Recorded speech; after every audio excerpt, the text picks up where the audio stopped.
La gloria es para el Señor. Estamos contentos, tenemos gozo, tenemos alegría. Venimos de Barranquilla, pero ese esfuerzo es poco comparado con el privilegio de traer la palabra a este pueblo hermoso, en donde está pastoreando el pastor Roger y su amada esposa. Hoy quiero hablar, para comenzar, de una palabra profética inspirada por nuestro Señor, porque siento la presencia y el poder del Espíritu Santo que está en este lugar. Y voy a comenzar con esto, sabiendo que ya está atada toda piedra de tropiezo contra esta palabra, sabiendo que el Señor ha dado la autoridad para expresarla y para que mis hermanos la dijeran, y diciendo a través de mis labios de que esta palabra parte en dos la coyuntura y los tuétanos y yace para lo que es enviada. Dale un aplauso fortísimo al Señor, porque no vengo a hablarte de palabra de hombre, vengo a hablarte de palabra inspirada por la Sagrada Escritura. La palabra profética más segura es la que está aquí, segunda de Pedro 1:20. Te quiero decir que cuando está la presencia y el poder del Espíritu Santo, hay una palabra que dice: yo apresuro mi palabra para ponerla por cumplimiento. Jeremías 1:11. Y en Hechos 2, el Señor le dijo a los discípulos: esperen aquí hasta que llegue el poder del Espíritu Santo. Y vengo a decirte, pastor Roger, que en el momento que has abierto tus labios hay una multiplicación, como tuvo ocurrencia con Pedro, cuando la iglesia se ensanchó y se convirtieron 5,000 almas. Dale un aplauso fuertísimo al Señor, porque vengo a hablarte de ti, de mí. Vengo a hablarte de lo que el Señor hace en nuestras vidas. Te pido con toda reverencia que te coloques de pie y abra la Sagrada Escritura en Génesis 1:26. Mientras la estás abriendo, alaba al Señor y adóralo, honralo. Dale la gloria, dale la honra, dale la alabanza. No pierdas la comunión con el Dios Todopoderoso. Y esta causalidad tiene que ver con nuestra forma de vida diaria, para ensanchamiento tuyo y de tus hijos y de tu familia, y para regocijo y gozo de nosotros. Leemos la palabra en el nombre del Padre, del Hijo y del Espíritu Santo. Génesis 1:26.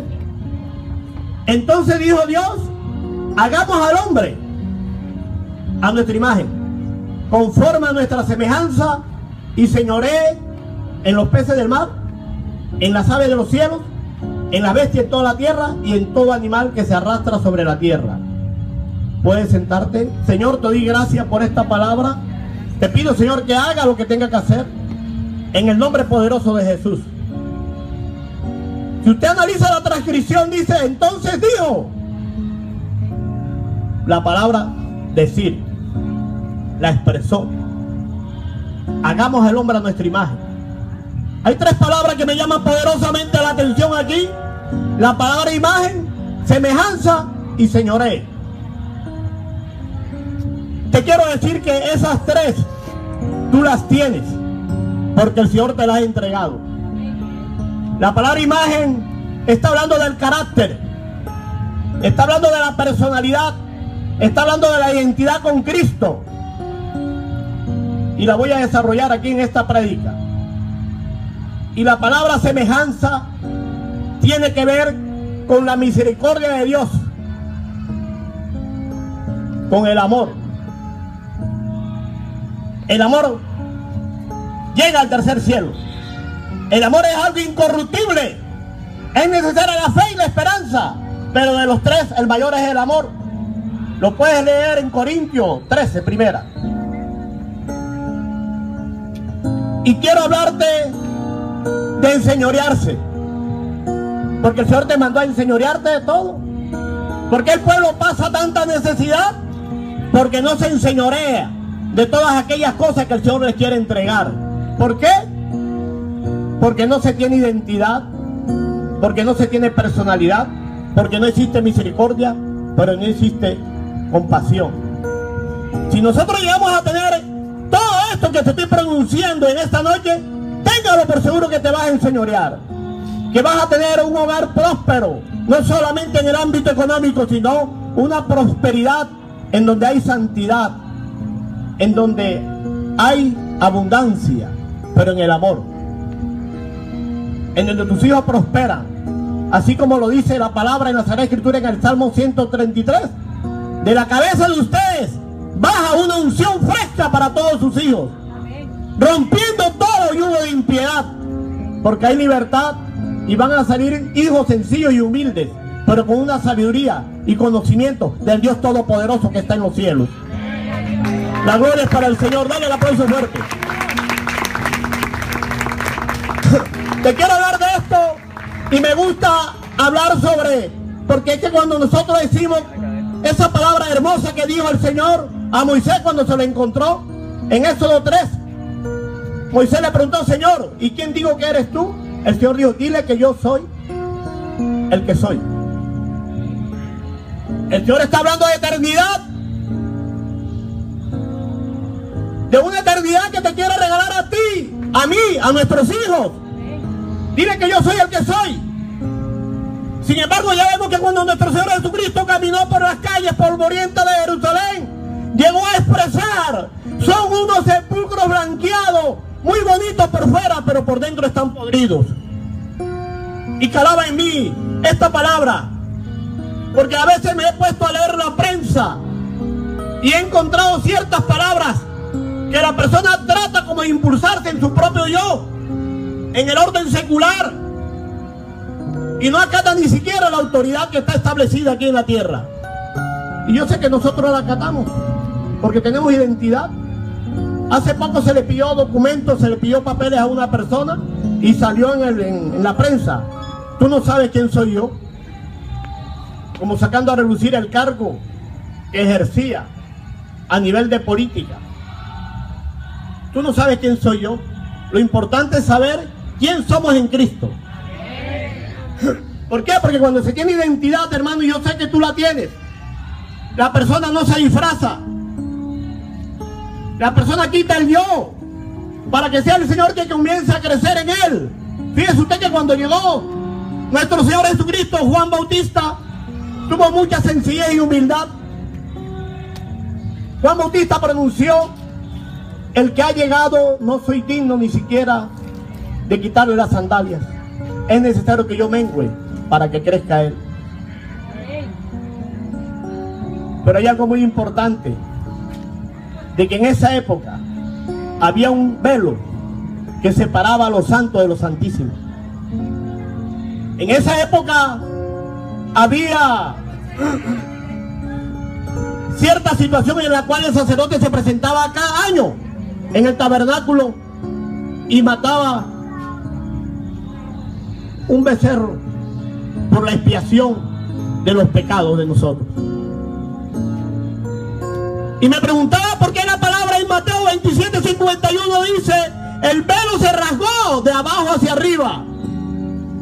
Y la respuesta la encuentro en Efesios 4:11, en donde dice: el mismo que bajó del cielo como pan vivo, llegó a la tierra y bajó a la profundidad de la tierra y venció a la muerte.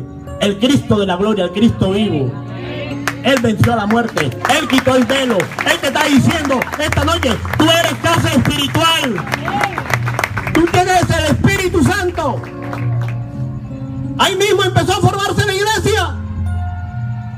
Bueno, ahí el Señor empezó a darte dones, ministerio a través del Hijo, dones a través del Espíritu Santo. Ya se había roto el velo. Sin embargo, encontramos que a pesar de todo, todavía en pleno siglo XX hay muchas equivocaciones. Estaba leyendo Lucas 16. ¿Quién conoce el pasaje bíblico del rico y Lázaro? Todavía en esta época se está cometiendo ese error. El rico pidió que le llevaran un poco de agua a su lengua porque tenía mucho fuego, y una cima lo apartaba de Lázaro. La cima es un abismo, cima con ese.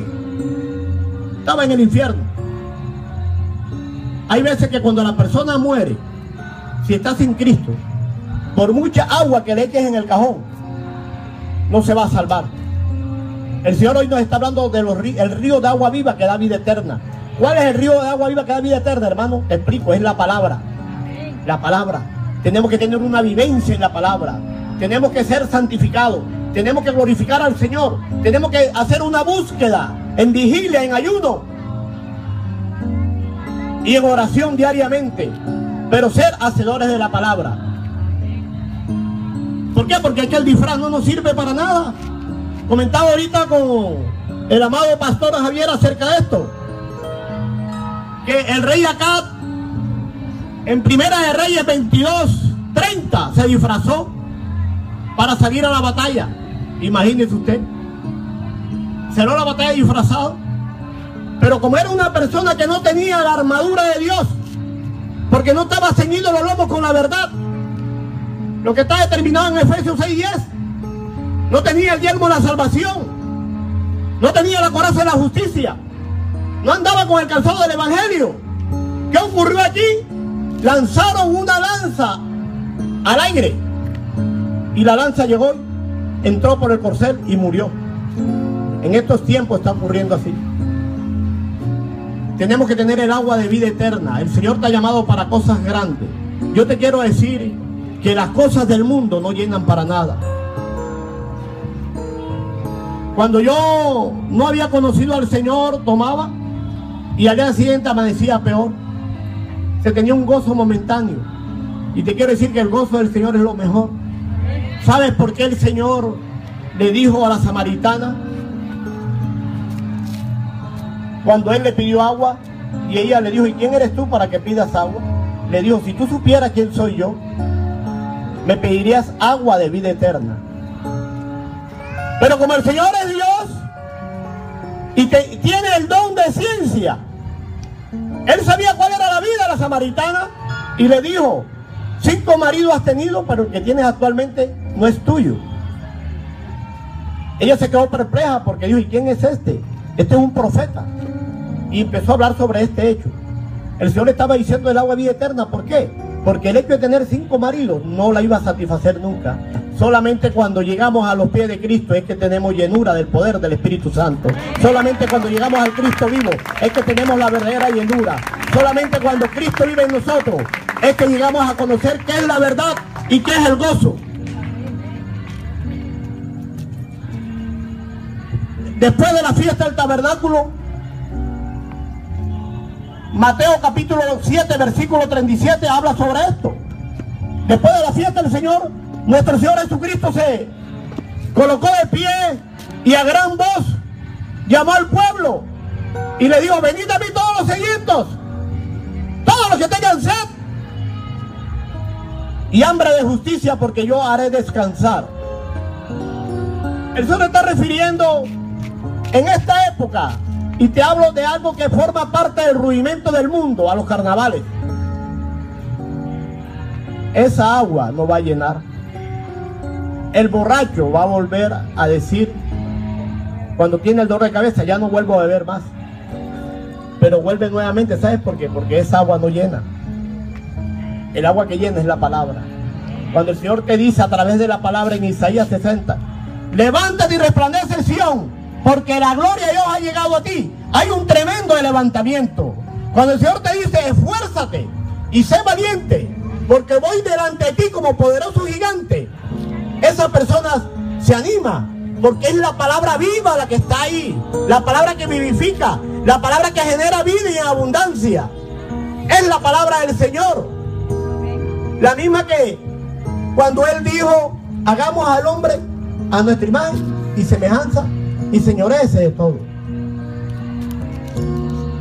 Si el Señor nos hace a su imagen y semejanza, es para enseñorearnos de todo. Hoy usted, como una persona valiente que es, el Señor está diciendo, aprópiate. Y que ese ministerio hermoso que el Señor te ha entregado, porque aquí hay profetas, Hay maestros de la palabra. Aquí hay predicadores. El Señor te está llamando para cosas grandes, para extender este territorio. Cuando el Señor te está hablando, ahí está la palabra que está en Isaías 54, que está diciendo: ensancha este territorio, estira las estacas, alarga las cuerdas de las habitaciones, porque te extenderás a derecha e izquierda. Ya no estamos hablando del plano físico, estamos hablando de la casa espiritual que eres tú. Y esto va a ser algo hermoso para nuestros hijos. El Señor quiere personas valientes. Fíjese usted que yo estaba viendo esto, de que el Señor nos dice la palabra en 2 de Pedro 1:5,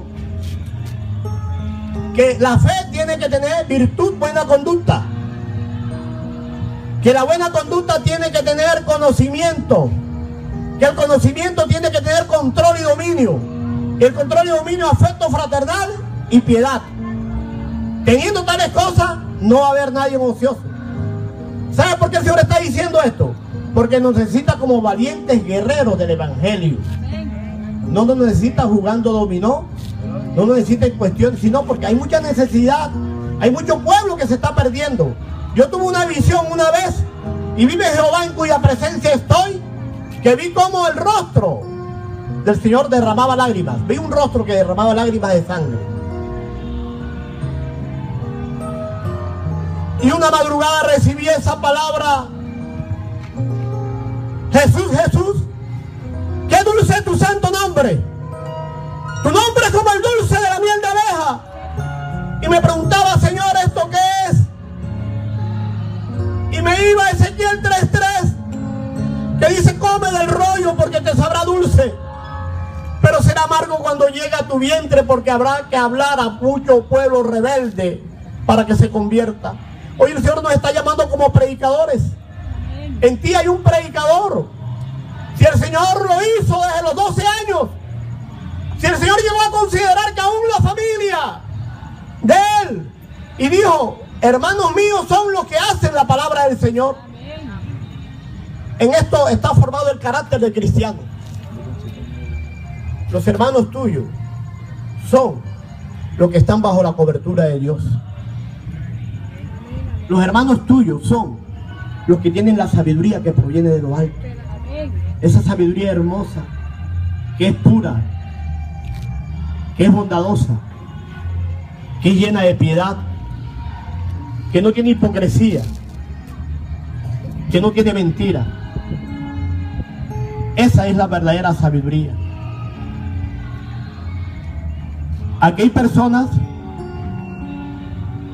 que tienen ganas de servir al Señor. En esta noche vamos a hacer algo hermoso de parte del Señor. Él solamente está esperando personas valientes. Cuando el Señor está tocando la puerta de tu casa, cuando el Señor te toca la puerta de tu casa, es porque quiere cenar contigo. Cuando estás abriendo la puerta, el Señor entra a cenar contigo y viene una dirección muy hermosa, una guianza de parte del Espíritu Santo, que comienza a guiarte y a enseñarte. Esta mañana que iba a predicar, ya había orado. El tiempo que hago desde que me levanto para la gloria del Señor, y entré a recoger la Biblia y recibí una palabra clarita que me decía: arrodíllate. La guianza del Espíritu Santo, la voz se puede escuchar claramente, hermano, te lo digo. Estoy en la presencia del Señor y me arrodillé. Hay ciertas cosas del parte del Señor en donde existe una plomada. Una plomada que está midiendo cómo estamos nosotros en nuestra vida espiritual. Una plomada que tiene sus consecuencias. Y cuando nos deleitamos en la palabra, el deleite tiene que ser aún viendo aquellas cosas malas que pueden ocurrir a tu alrededor o de parte tuyo. Porque el Señor quiere formar personas valientes, personas que acepten la restauración, personas que acepten la disciplina si es el caso. Estaba leyendo Hechos 2:46. Hermano Pastor Roger, y veía cómo la palabra dice, qué hermoso. Los hermanos estaban juntos y compartían el pan. Y aún las necesidades de carácter material se ayudaban mutuamente. Y la iglesia crecía. Pero ese crecimiento tiene un sacrificio de parte de todos. Ese crecimiento necesita que sea el amor. Ese crecimiento necesita que las personas que necesiten disciplina se sometan a la palabra para poder dejar todo aquello que no le agrada al Señor. El apóstol Pablo lo decía. La iglesia es como el cuerpo humano. El cuerpo humano se ayudan todos los miembros del cuerpo para llegar a un crecimiento espiritual en Cristo. Y aún una parte del cuerpo que llegue a sufrir, sufre todo el cuerpo.